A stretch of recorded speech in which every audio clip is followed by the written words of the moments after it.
జయ జయ జయ జయ జయ శ్రీ హనుమా, జయ జయ జయ జయ ప్రభుదయ గనుమా.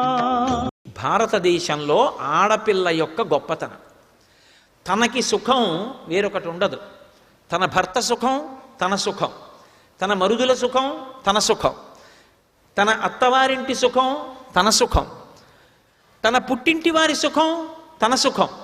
అందుకే ఎంత విచిత్రంగా ఉంటుందంటే, ఇక్కడ పెరిగిన పిల్ల అక్కడికెడుతుంది, ఏమిటో అక్కడ బంధుత్వాలు కొత్తగా తెలుసుకుంటుంది. తెలుసుకుని అందరూ నా వాళ్ళే, నా మరిది, నా తోడికోడలు, మా పినమామగారు, మా పెదమామగారు, ఎంత అల్లుకుపోతుందో.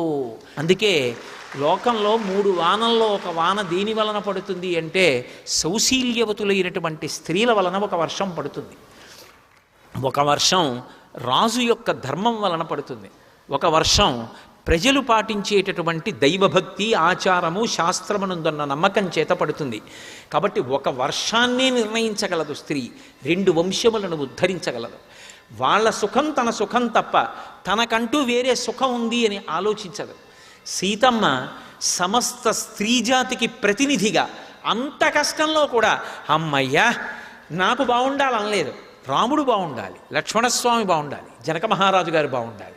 ఏమి సౌందర్యం నిజంగా రచనలో. మొత్తం స్త్రీజాతి భావాన్నంతటినీ ప్రతిబింబించారు మహర్షి. మా తల్లి అలా అంటుంటే ఆ పైన ఉన్నటువంటి హనుమ చూస్తున్నారు. ఈమె ఒంటి మీద నగల విషయం నిర్ధారణ అయిపోయింది. ఈమె ఊపిరి విడిచిపెడుతోంది, ఊపిరి తీస్తోంది.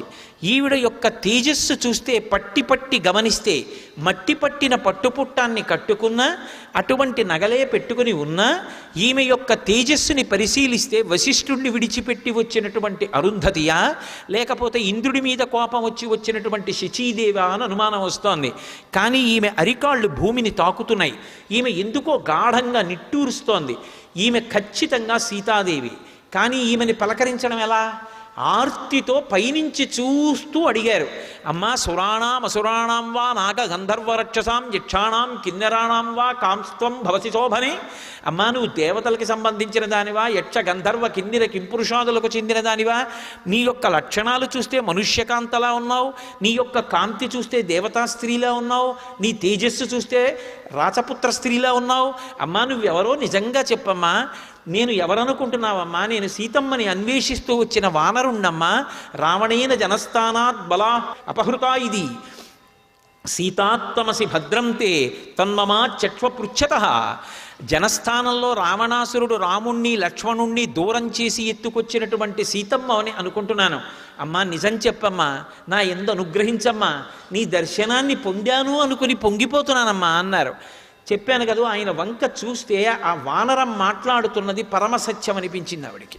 అనిపించి ఆ తల్లి వెంటనే హనుమని చూసి ఒక మాట అంది, పృథివ్యారాజసింహానాం ముఖ్యస్య విదితాత్మనః స్నుషా దశరథస్యాహం శత్రుసైన్య ప్రతాపినః దుహితా జనకస్యాహం వైదేహస్య మహాత్మనః సీతాచనామనామ్యాహం భార్యా రామస్య ధీమతః. ఆ తల్లి సమస్త స్త్రీ జాతికి ప్రతినిధిగా నిలబడుతుంది. వివాహం అయిపోయినటువంటి స్త్రీని పలకరిస్తే, అమ్మ తమరెవరు అని అడిగామనుకోండి, మొట్టమొదట చెప్పవలసింది మామగారి పేరు చెప్పాలి. సర్వం శ్రీ ఉమామహేశ్వర పరబ్రహ్మార్పణమస్తు. స్వస్తి.